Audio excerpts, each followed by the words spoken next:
Cremation is a long, labor-intensive process, and to do so successfully, one needs to build a large pyre.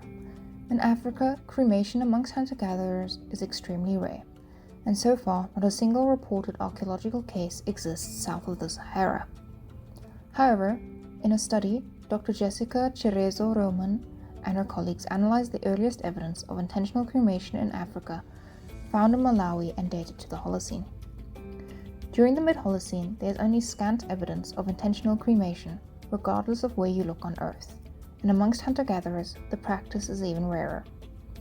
The act of cremation is defined as the deliberate and accelerated transformation of the body through fire and smoke to reduce the remains into calcined bones and ash.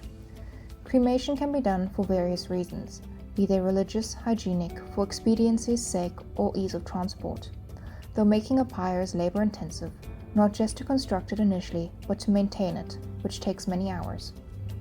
The earliest evidence we have of a concentration of burnt human remains dates to around 40,000 years ago and was found at Lake Mungo, Australia.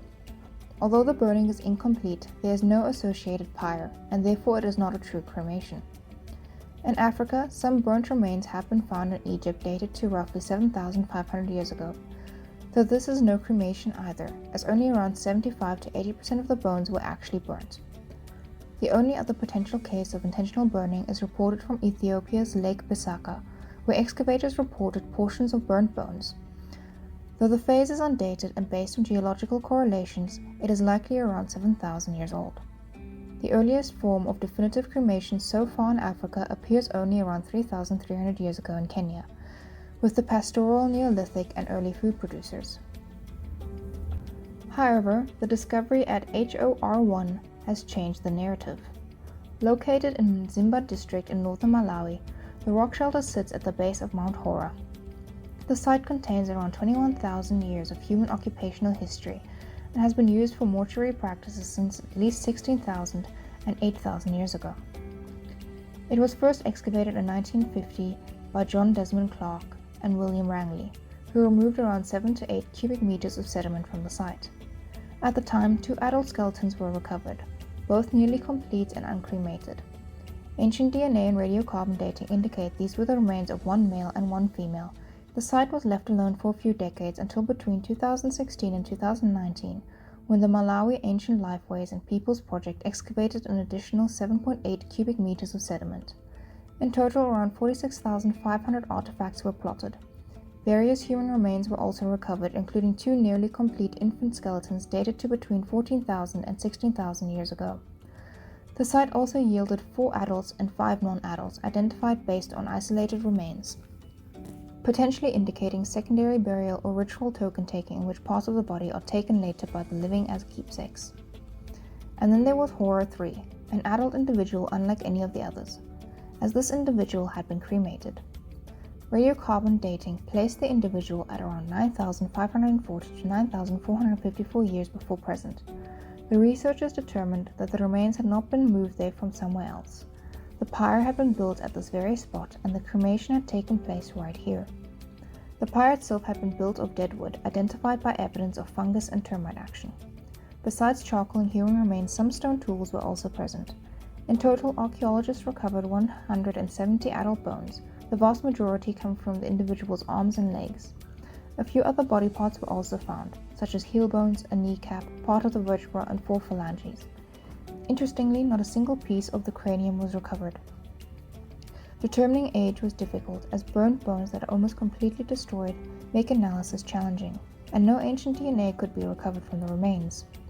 The analysis suggested that the individual was female between 18 and 60 years old. However, as some of her joints showed evidence of mild joint disease, it was likely that she was older rather than younger.